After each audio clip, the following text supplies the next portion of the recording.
नमस्कार साथियों। चलिए आज हम जानेंगे कि डबल डोर में जो फ्रीज़र रहता है, फ्रीज़र के अंदर जो कूलिंग कॉइल रहता है, उसमें जो सेंसर रहता है या बाईमेटल रहता है, थर्मल फ्यूज रहता है और उसमें हीटर भी रहता है, फैन मोटर भी रहता है। आज हम जानेंगे इसके बारे में कि कौन सा पार्ट्स खराब हो जाने के कारण क्या प्रॉब्लम आता है, ओवर आइस आता है तो क्या प्रॉब्लम होता है, फ्रिज में क्या दिक्कत आती है। तो ये आज हम सारा जानेंगे स्टेप बाय स्टेप इसमें। तो चलिए देखते हैं कैसे क्या होता है। तो सबसे पहले साथियों, इसमें जो कवर लगा रहता है उसको निकाल लेते हैं। ऐसे हम लोग निकाल कर रख लिए हैं। और इसमें जो स्क्रू रहता है, ये 2 पॉइंट दिया रहता है स्क्रू का, दोनों स्क्रू खोल के निकाल लेना होता है। और उसके बाद से देखते हैं स्क्रू ड्राइवर के माध्यम से ऊपर में लगा करके, ये स्क्रू ड्राइवर ऊपर में लगाना पड़ता है और आराम से खींच लेना होता है दोनों तरफ में। यहाँ देखेंगे, देखिए कितना आसानी से बाहर आ गया। यानी कि ऊपर वाले हल्का सा स्क्रू ड्राइवर लगा के और इसको बाहर अपने तरफ खींच लिया जाता है। और उसके बाद इसको निकाला जाता है। देखिए किस तरह निकाला जाता है। देखिए इसको निकालने के लिए सबसे पहले हम लोग सेंसर वाला वायर निकाल लेंगे, जो सेंसर और थर्मोस्टेट का वायर रहता है। और उसके बाद आपको बताते हैं। देखिए सबसे पहले ये 2 जैक निकाल लेते हैं इस कवर को निकालने के लिए, जिसमें फैन मोटर लगा रहता है। ये दोनों जैक निकाल लेने के बाद उसके बाद से जो फैन मोटर का सप्लाई रहता है, जो इसका जैक रहता है, उसको निकाल लेते हैं आराम से। और इसको निकाल के बाहर कर लेते हैं। तो इसको हम लोग बाहर कर लिए। तो देखिए साथियों, ये जो रहा हम लोगों का फैन मोटर रहा। और यहाँ देखेंगे कि इसमें जो जैक लगा हुआ है, और फैन मोटर चेक करने के लिए मल्टीमीटर्स को हम लोग कंटिन्यूटी पर चेक कर सकते हैं। इसका रेजिस्टेंस अगर सही बताएगा तो सही है। अगर रेजिस्टेंस बता रहा है और फिर भी नहीं चल रहा है तो डायरेक्ट 220 वोल्ट सप्लाई देकर चेक कर लेंगे। अगर 220 वोल्ट का फैन मोटर हो तो 220 वोल्ट इस पर दे करके चेक कर लेंगे कि हमारा फैन मोटर चल रहा है या नहीं चल रहा है। अगर नहीं चल रहा है तो समझ जाइए ख़राब है और इसको नया चेंज कर देते हैं। उसके बाद से देखते हैं, ये थर्मोस्टेट का हो गया। और ये जो होता है सेंसर का होता है, जो फ्रिज से हवा लेता है, उसका ये सेंसर हो गया। तो इसको हम लोग हटा लेते हैं। देखिए साथियों, यहाँ पर हम लोग देखते हैं कि ये वाला जो सेंसर रहता है, जो कॉइल में लगा रहता है, रिटर्निंग में जो लगा रहता है यहाँ पे सेंसर, वाइट वाला और येलो वायर वाला, इसको हम लोग, ये अगर हम लोग का ख़राब हो जाता है तो सबसे ज़्यादा प्रॉब्लम आता है ओवर आइस का, यानी कि हीटर ऑन नहीं होता है। अगर ये वाला जो सेंसर ख़राब हो गया तो समझ जाइए ओवर कूलिंग आएगा और ऊपर में पूरा फुल कूलिंग करेगा और नीचे में कूलिंग नहीं करेगा। तो वहाँ पर जाने के बाद कस्टमर बोलते हैं कि हमारे नीचे कूलिंग नहीं हो रहा है और ऊपर कूलिंग हो रहा है, ऊपर यानी कि आइस सब जम रहा है। तो उस समय हम लोग चेक करते हैं सबसे पहले ये वाला सेंसर, अगर जिसमें बाईमेटल लगा हो उसमें बाईमेटल चेक कर लेंगे हम लोग कि बाईमेटल ख़राब है या सही है। तो यहाँ पर देखते हैं, तो ये वाला हम लोग सेंसर चेक कर लेंगे। और उसके बाद ओवर कूलिंग अगर ओवर आइस आ जाता है तो ओवर आइस आने के बाद ये सब रास्ता ब्लॉक हो जाता है।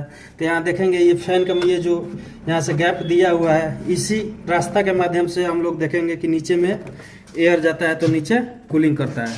तो यहाँ क्या होता है, पूरा आइस जम जाने के बाद ये वाला जो इसका रास्ता, एयर वाला रास्ता है, वो ब्लॉक हो जाता है। तो नीचे एयर नहीं जा पाता है, ये पूरा आइस भर जाता है। तो यहाँ देखेंगे तो सबसे पहले देखेंगे कि ओवर आइस आने का मेन प्रॉब्लम ये वाला सेंसर अगर ख़राब होता है तो आता है।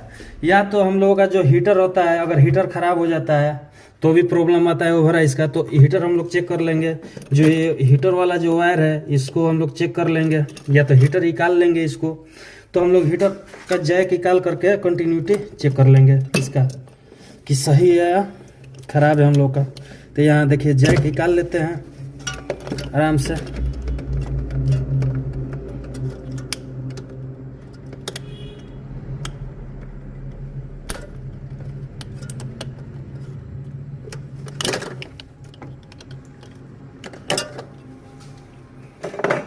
ये हम लोग का हीटर वाला जैक निकल गया।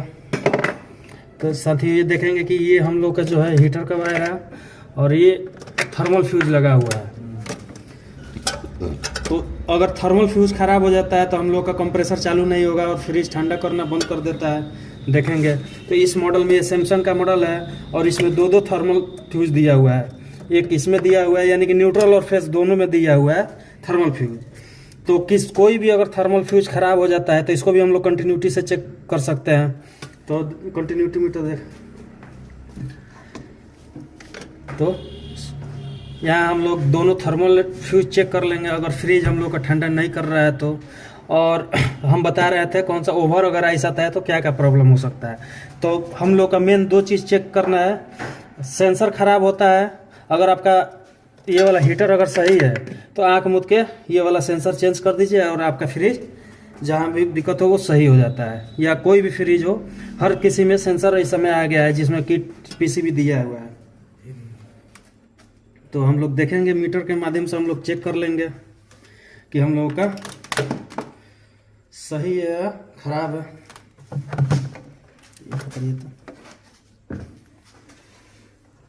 तो हम लोग हीटर चेक कर लेते हैं कंटिन्यूटी के माध्यम से, मोड पर कर लेते हैं, डायोड मोड पे।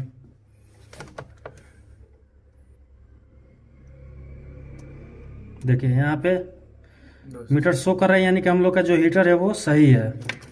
तो ये हीटर सही होने के बाद से अगर डायरेक्ट चेक करना है तो इसको निकाल करके 220 वोल्ट हम लोग दे करके चेक कर लेंगे। अगर हीट हो रहा है हम लोगों का हीटर तो समझिए हीटर सही है और सेंसर खराब है।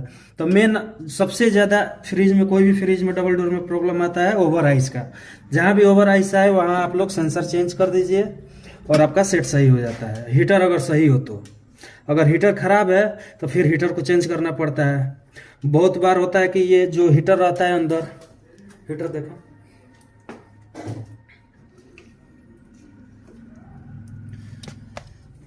ये हीटर जो रहता है इसके अंदर कॉइल के नीचे लगा रहता है, तो इसमें कॉइल निकालना पड़ता है। तो हीटर क्या होता है, इसका ग्लास टूट जाता है। तो ग्लास टूट जाने के बाद से क्या होता है, इसमें पूरा बॉडी में 220 वोल्ट सप्लाई आने लगता है और करंट लगता है। तो वहाँ पर जा करके हम लोग चेक कर लेंगे कि हम लोग का जो हीटर है वो कहीं ब्रोकन तो नहीं हो गया है। तो अगर हीटर चेक करना हो तो ये हम लोग का दोनों वायर 220 वोल्ट दे करके चेक कर लेंगे कि हम लोग का हीटर ऑन हो रहा है या नहीं हो रहा है। ऑन होगा तो हीट होने लगेगा। तो यहाँ देख लिए हम लोग कि ओवर अगर आइस आ रहा है तो क्या प्रॉब्लम हो सकता है, कौन कौन सा पार्ट्स खराब हो जाता है। तो हम लोग यहाँ देखेंगे फैन, हाँ फैन वाला दीजिए। तो होता है ओवर आइस आने के कारण फैन भी खराब हो सकता है आपका, अगर एयर नहीं फेंकेगा।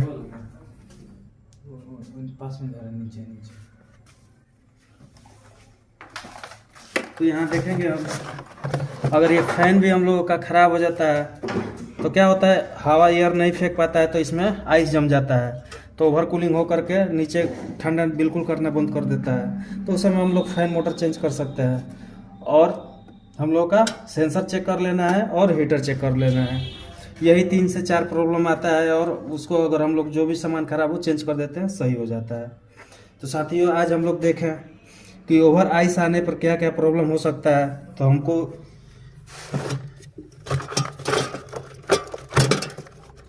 इसके बाद से ये वाला देख लेंगे हम लोग।